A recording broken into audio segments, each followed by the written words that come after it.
Hi, friend. In these 5-minute sermons, we've been working through the Gospel of John. Eventually, we'll have a complete series from the beginning of John to the end. This week, we're in chapter 15. Jesus says, I am the vine, you are the branches. Whoever abides in me, I abide in them. Apart from me, you can do nothing. We need a connection to a life source, and Jesus is telling us what that life source is. It's great to say that we're going to heaven, but we still have to live this life out on earth. How do we do it? How do we live out a life in a world that is material and temporary? Well, Jesus says, abide in me, stay in connection with me, stay in relationship with me. Life comes from a connection to Christ.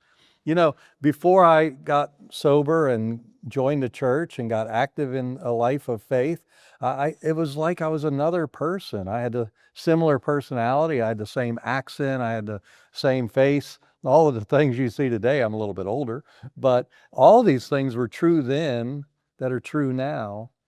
But that person was very different from the person I am today. When I came into faith, Jesus began this process of changing me. And that change comes from abiding in Him, listening to Him, studying His Word, following His teachings, trying to live better. And friend, I'm not perfect. I am not claiming to be perfect.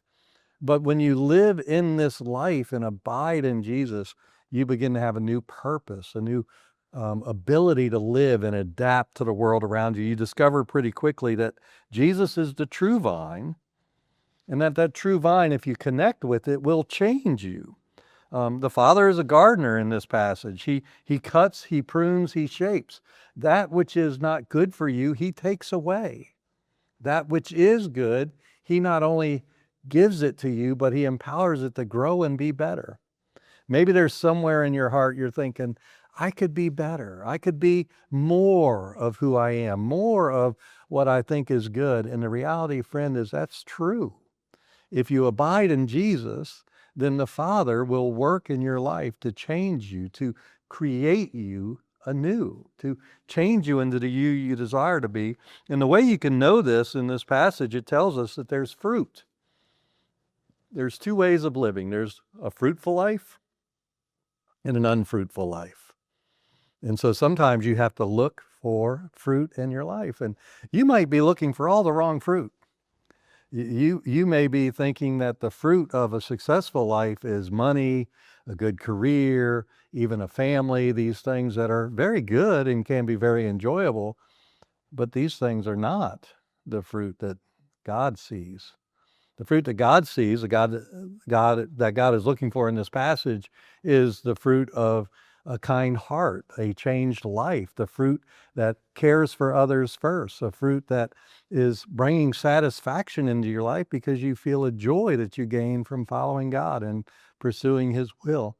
And so if you want to be changed in the image of God, you have to look to the life of Jesus and you have to study the way He lived, and you take on that life. That comes from connection. It's a proof of your connection. And ultimately, the final proof is love.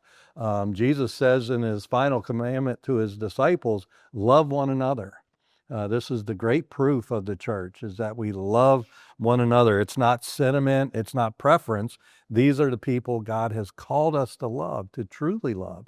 It says when we talk about love in Scripture and we talk about power, and in 1 Corinthians 13, it's a passage we use for marriage, and it says if you do not have love, all these other things, all of these powers that we receive in the Christian life are meaningless unless we love one another. And so love is the ultimate proof that we're in connection with God. Real love is sacrificial love. It's obedient love. It's what we call covenantal love. It's the love of choice.